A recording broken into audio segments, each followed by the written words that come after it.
The champagne flute slipped from my father's hand before it shattered.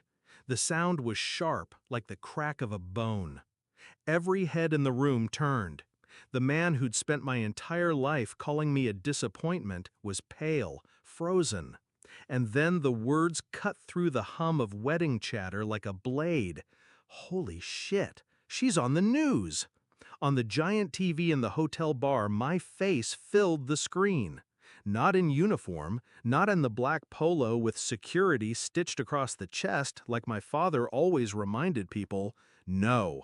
Tonight, the headline under my face read, "Local Woman Foils International Smuggling Ring."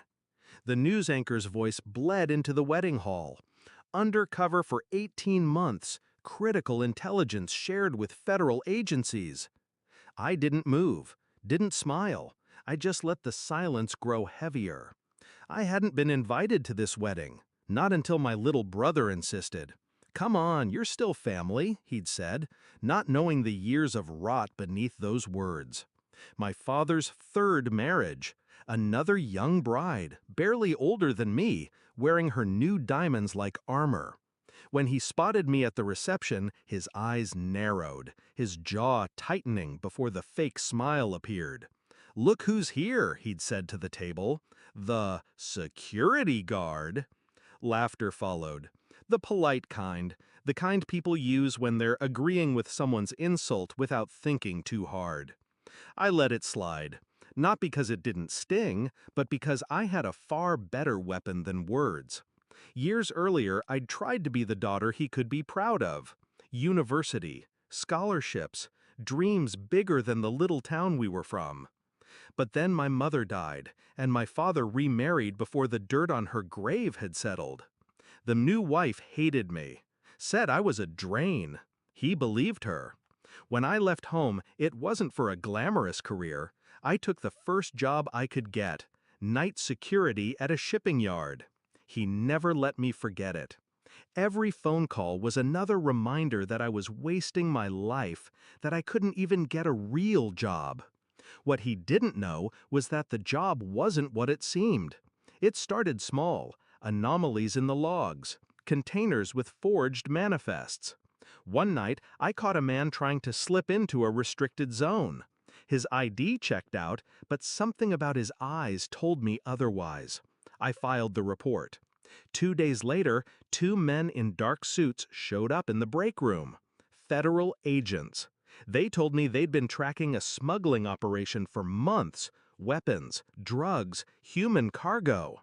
They needed eyes inside, someone invisible to the criminals because they were too busy underestimating her. That was me. 18 months of playing the part, logging containers, memorizing faces, passing information in ways that looked like nothing. I wore the uniform like a disguise, and every time my father mocked it, I let him, because I knew what was coming. The bust went down 3 weeks ago. Dozens arrested. The story was everywhere, except I'd stayed quiet, per the agreement. Until tonight. I'd timed it perfectly. The wedding reception was full. The TV in the adjoining bar always played the evening news. When my segment started, it was like pulling the pin from a grenade and letting it roll across the dance floor. I watched my father's face go from smug to stunned to something else. Recognition. Shame. His bride blinked between us, confused. Guests whispered. The anchor's voice kept talking about heroism and critical undercover intelligence. "Guess it's not just a security guard job," I said softly, raising my glass. No one laughed this time. He tried to speak, something about being proud, about not knowing. But the thing about a man like my father is, his pride doesn't recover from being proven wrong in public.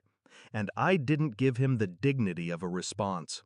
I left him standing there, shards of glass at his feet, champagne soaking into the carpet. Outside, the night air was cool.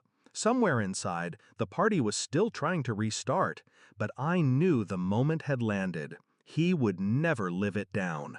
And I'd done my job. Twice. The first was taking down a smuggling ring. The second was letting my father see, too late, that the daughter he'd belittled was the one he should have been bragging about all along. I didn't need his pride. I had my own. And that was enough.